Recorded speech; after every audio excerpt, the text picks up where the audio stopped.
Night మా ఇంటికి carriage తెచ్చింది శేషు కాదు మేడం, వేరే ఎవరో వచ్చారు. మీ ఇంట్లో పని చేస్తున్నాను అని చెప్పారు.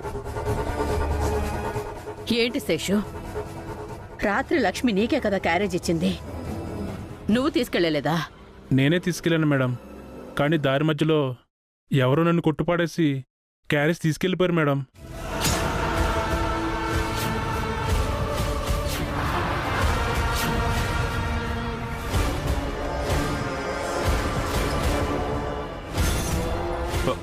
ఏమిటి శేషు, ఎవరు కొట్టారు నిన్ను? చీకట్లో సరిగ్గా చూడలేదు సార్. మరి వెంటనే నాకే విషయం చెప్పాలి కదా. స్పృహ తప్పి పడిపోయాను మేడం. మిల్లుకొచ్చేసరికి చాలా రాత్రి అయింది మేడం. తలకు దెబ్బ తగిలింది, హాస్పిటల్కి వెళ్ళి తలకు కట్టుకట్టించుకుని ఇప్పుడే వస్తున్నాను మేడం. ఎవరో పక్కాగా ప్లాన్ చేసి ఈ పని చేశారు మేడం. వాళ్ళెవరో కనిపెట్టాలి.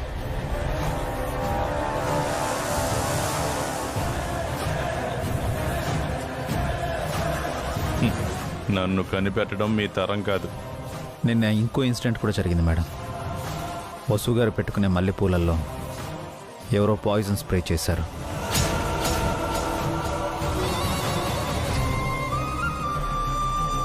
ఆ పూలమ్మిన వాడిని నేను పట్టుకోబోతే వాడు పారిపోయాడు. నాకు డౌట్ వచ్చి పూలను మార్చబట్టి వసు గారికి గండం తప్పింది. ఓ, ప్లాన్ ఫెయిల్ అయ్యి అలా తప్పించుకున్నావా వసు? మరి ఇప్పుడెలా తప్పించుకున్నావు? నైట్ కూడా అందరికీ వడ్డించి ఆఖరిన నేను తిందాం అనుకున్నాను. అదే నన్ను కాపాడింది మేడం. నువ్వు చాలా లక్కీ వసు, 2 సార్లు చావు నుంచి తప్పించుకున్నావు. అభిరామ్, వసు, మనస్ఫూర్తిగా నన్ను క్షమించండి. అయ్యో మేడం, నా వల్ల మీరు ఇబ్బంది పడ్డారు. ఇంత జరిగాక మన ఊరికే ఉండకూడదు. వెంటనే పోలీసులకు కంప్లైంట్ ఇద్దాం. ఎస్ఐని సిఐని ఇంటికి పిలిపిస్తాను, ఎంక్వైరీ చేయిస్తాను. వద్దు మేడం, ఇదంతా చూస్తుంటే ఎవరో తెలిసిన వాళ్ళ పని అయ్యి ఉంటుందనిపిస్తోంది. వాళ్ళ గురించి మనం ఎంక్వైరీ చేద్దాం. పోలీసులతో చెప్తే వాళ్ళు చూసుకుంటారు కదా అభిరామ్. పోలీసులు వస్తే అసలు నేరస్తులు జారుకుంటారు మేడం. మనమే ఎంక్వైరీ చేస్తే ఆ నేరస్తులకు అనుమానం రాదు. మళ్ళీ ఏదో అటెంప్ట్ చేసి దొరికిపోతారు.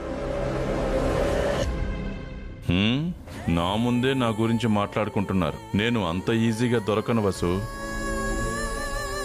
నా కారణంగా మీ ప్రాణాల మీదకొస్తోంది, అపార్థం చేసుకోకండి. మీకు వేరే కంపెనీలో మంచి జాబ్స్ ఇప్పిస్తాను. మన కంపెనీలో రిజైన్ చేయండి. అది ఆ పని చేయండి, పీడ విరగడవుతుంది. ఏంటి మేడం, ఎవరికో భయపడి మీకు దూరంగా వెళ్ళిపోమంటున్నారా?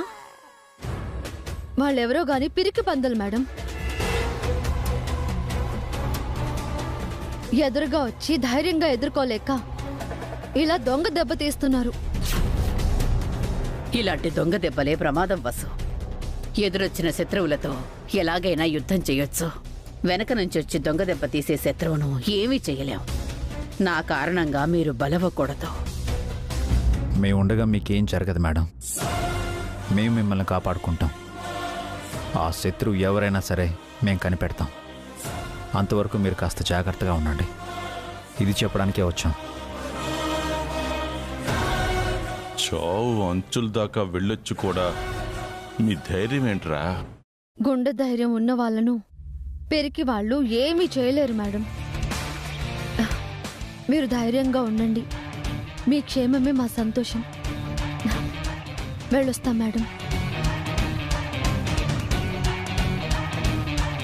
వెళ్ళొస్తాం మేడం.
ఏంటండి ఆలోచిస్తున్నారు?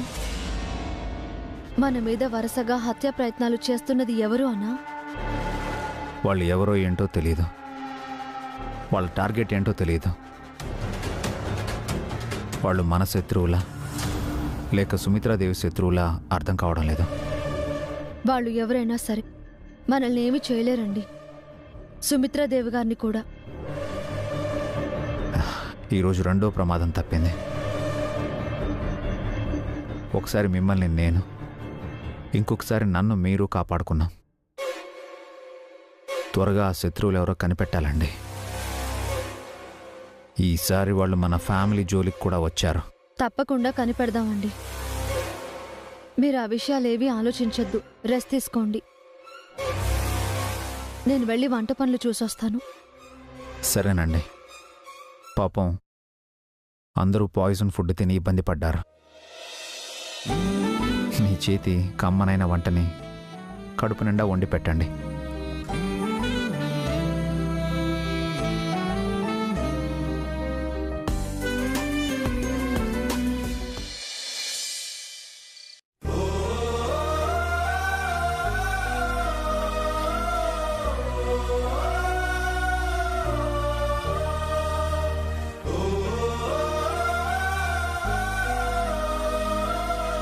హలో సార్, మీ పిల్లలు చదివే స్కూల్లో ఆఫీస్ ఇన్ఛార్జిని మాట్లాడుతున్నాను. చెప్పండి. మీరు మీ ముగ్గురు పిల్లల టర్మ్ ఫీజు ఇంకా పే చేయలేదు సార్. సారీ, త్వరలోనే పే చేస్తాను. మీకు డైలీ రిమైండ్స్ పంపిస్తున్నాను సార్, మీరు రెస్పాండ్ అవ్వట్లేదు. డ్యూ డేట్ కూడా దగ్గర పడింది సార్. డేట్ దాటితే ఎక్స్ట్రా మనీ కూడా పే చేయాల్సి వస్తుంది.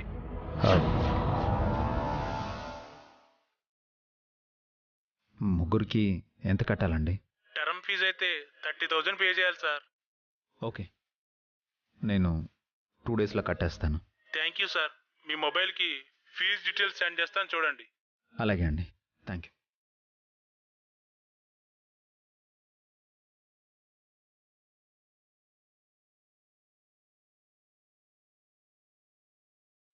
ఏవండి, భోజనం చెద్దురుగాని రండి.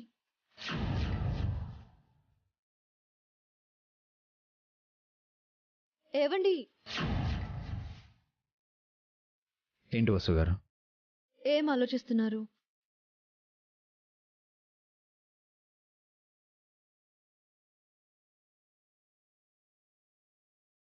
ఏం లేదండి. ఎందుకు పరధ్యానంగా ఉన్నారు? అదేం లేదు వసు గారు. ఏదో ఉందని మీ ఫేసే చెబుతోంది. అదేంటో చెప్పండి.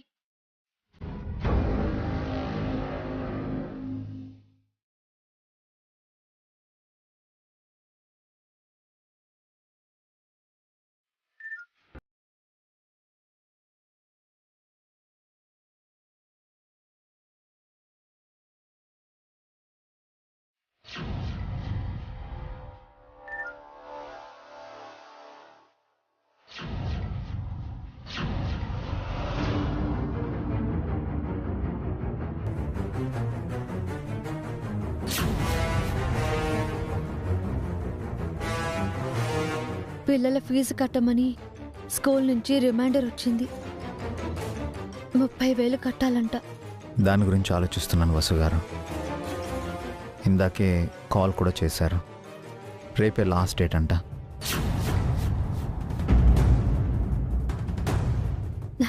రేపు కట్టేద్దామండి. ఆఫీస్లో అడ్వాన్స్ తీసుకుంటాను. ఆల్రెడీ అడ్వాన్స్ తీసుకొని నా రింగుని తాకట్టు నుంచి విడిపించారు కదండి, మళ్ళీ ఎలా అడుగుతారు? అవును కదా. ఇప్పుడు ఎలా అండి? రేపట్లోగా 30,000 ఎక్కడి నుంచి తీసుకొస్తాం?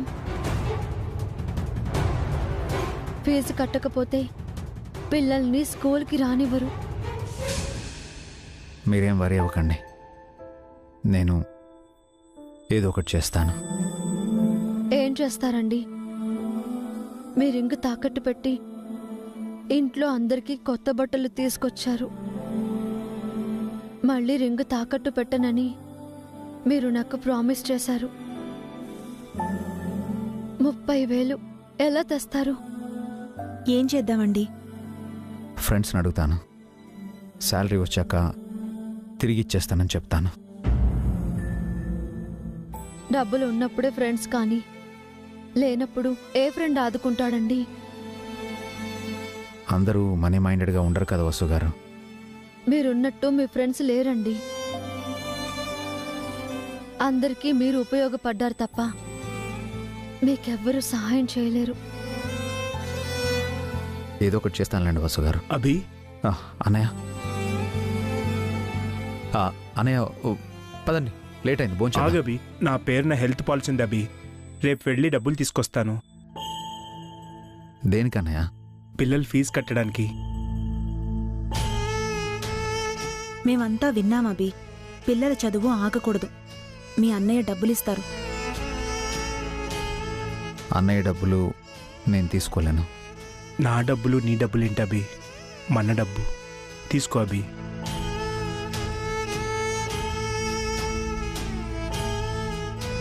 మెచ్యూర్డ్ అవ్వకుండా మధ్యలో పాలసీ డబ్బులు తీసుకుంటే చాలా పర్సంటేజ్ లాస్ వస్తుందనే. గడువు దాటాక మనీ తీసుకుంటే మనకి పనికి వస్తాయి. బాబు హాస్టల్లో ఉండి చదువుకుంటున్నాడు కదా, వాడి ఖర్చులకు కావాలి కదా. ముందు పిల్లల ఫీజు ముఖ్యం కదా అభి. పర్వాలేదక్క, మేమేదో ఒకలాగా అడ్జస్ట్ చేస్తాము. బావగారి పాలసీ డబ్బులు బాబుకే ఇవ్వనివ్వండి. మీరు శ్రావ్య పెళ్లి చేశారు. ఆ పెళ్లి కోసం మీరెంతో డబ్బులు ఖర్చు పెట్టారు, అప్పులు చేశారు. మా కోసం నువ్వు ఇంత చేస్తే మీకోసం ఈ చిన్న సాయం కూడా చేయకూడదా? మీరు మాతో ఉండడమే మీరు మాకు చేసే సాయం అన్నయ్య. అంతకు మించి మీ నుంచి మేము ఇంకేమీ ఆశించాం. మేం పరాయి వాళ్ళమా అభి? మా డబ్బు పనికిరాదా? అలా అని కాదక్క, మిమ్మల్ని చూసుకోవడం మా బాధ్యత. అందరం కలిసి ఉన్నప్పుడు ఖర్చులు కూడా అందరు కలిసి పంచుకోవాలి కదమ్మా. ఖర్చుల్ని మాకు వదిలేయండి అన్నయ్య. ఎలాగోలా పిల్లల ఫీజు కట్టేస్తాను. ఎందుకు ఇబ్బంది పడతావు అభి? నువ్వు మాకెంతో చేశావు. మమ్మల్ని రుణం తీర్చుకోనివ్వవా? రుణాలు తీర్చుకోవడం ఏంటక్క? మన మధ్య ఉన్నది రుణం కాదు, బంధం. ఇది ఆర్థిక బంధం కాకూడదు అని మా కోరిక. అవునన్నయ్య, అంతా నేను చూసుకుంటాను. నాకే ఇబ్బంది లేదు. నా వల్ల మీరు ఇబ్బంది పడకూడదు. పదండి, భోంచేద్దాం.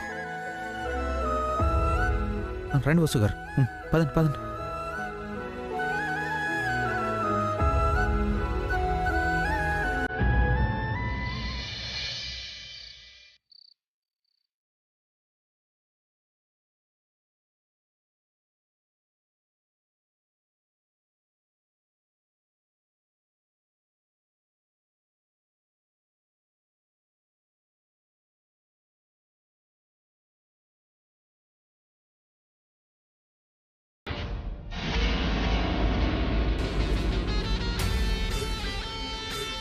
హారిక, హారిక, ఏంటి ఇంత సీరియస్గా ఆలోచిస్తుంది? దేని గురించి? వేరే ఏముంటుందిరా, ఉద్యోగంలో చేరింది కదా, బాగా పనిచేసి ప్రమోషన్ ఎలా కొట్టేయాలా అని ఆలోచిస్తూ ఉంటుంది. దీనికి సరిగ్గా పని చేయడమే రాదు, ఇంకా ప్రమోషన్ కూడానా? అయితే దీన్నే అడుగుదాం, దేని గురించి ఆలోచిస్తోందో. ఒసే హారిక,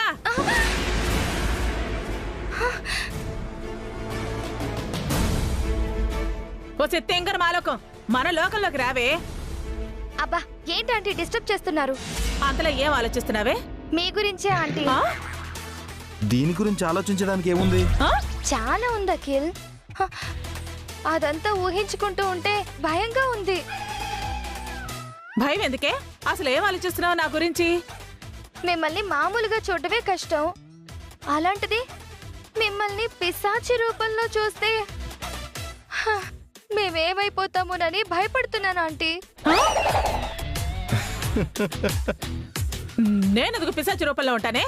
తీరని కోరికతో చనిపోతే పిశాచవుతారంట కదా.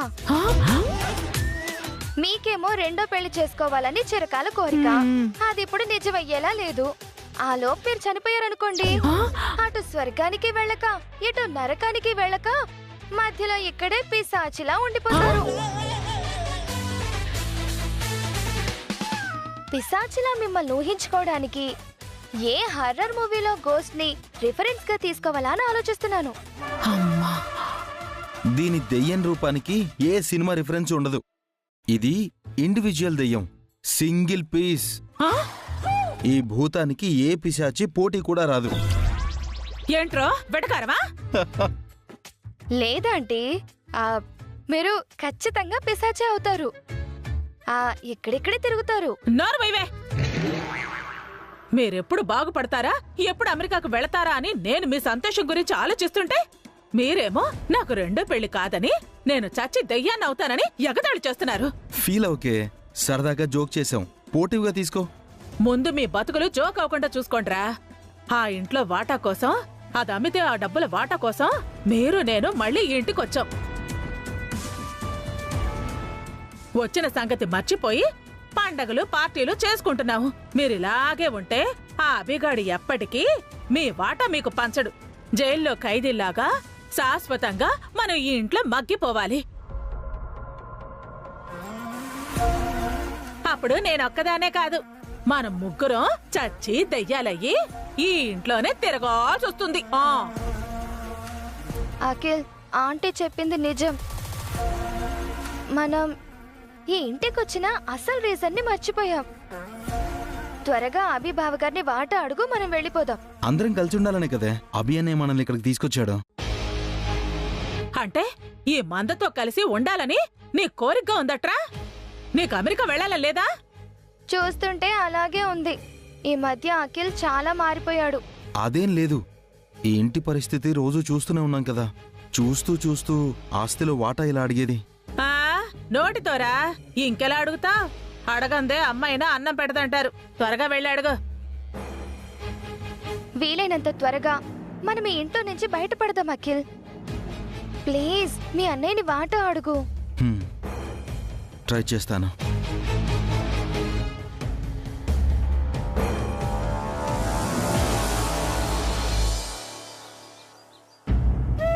ఆయన పొద్దుననగా డబ్బు కోసం వెళ్లారు, ఇంకా రాలేదు.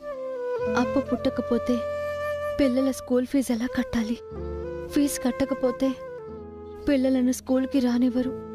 ఆల్రెడీ మేడం గారి దగ్గర శాలరీ అడ్వాన్స్ తీసుకున్నాను, మళ్ళీ అడగలేను. ఇప్పుడు ఏం చేయాలి?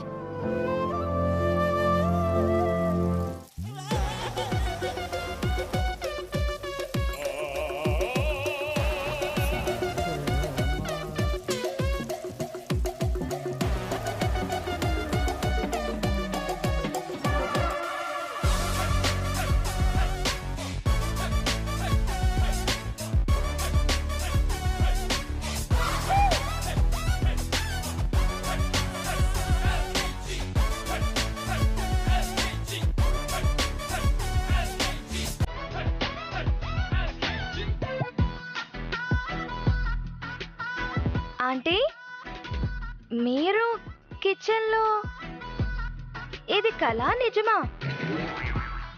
ఏంటే దారి తప్పి కిచెన్లోకి వచ్చావా? ఏం చేస్తున్నావు? వంట చేస్తున్నానురా. ములక్కాడ కూర చేస్తున్నాను. మీరు వంట చేస్తున్నారా పిన్ని? ఏ, నాకు వంట చేయడం రాదా? నేను వంట చేయకూడదా? మీకెందుకు శ్రమ, నేను చేస్తాను కదా పిన్ని. ఇది స్పెషల్ కర్రీలేమ్మా, నేనే చెయ్యాలి. స్పెషల్ కర్రీనా? ఎవరికాంటీ? నా రాజాకి, నా కాబోయే పతికి, నా చలపతికి, నా వెంకట చలపతికి నా చేతులతో ఈ ములక్కడ కర్రీ చేసి నా చేతులతో తినిపిస్తాను. నిన్ననే చేయి కలిసింది. ఈ ములక్కడ కూరతో మనసు కలవపోతున్నాయి. ఏంటే ఏదో ఊహల్లో తేలిపోతున్నావు? ఆ కర్రీ ఎవరికి? ఎవరికేంటి? నాకే. మీ ఒక్కదానికే చేసుకుంటున్నారా? నాకు, నా రాజాకి. అవును. ఏ, అంత కర్రీ నువ్వు ఒక్కదానివే తింటావా? నేనొక్కదాన్నే తింటాను, ఇంకెవరికైనా ఇస్తాను. నీకెందుకురా?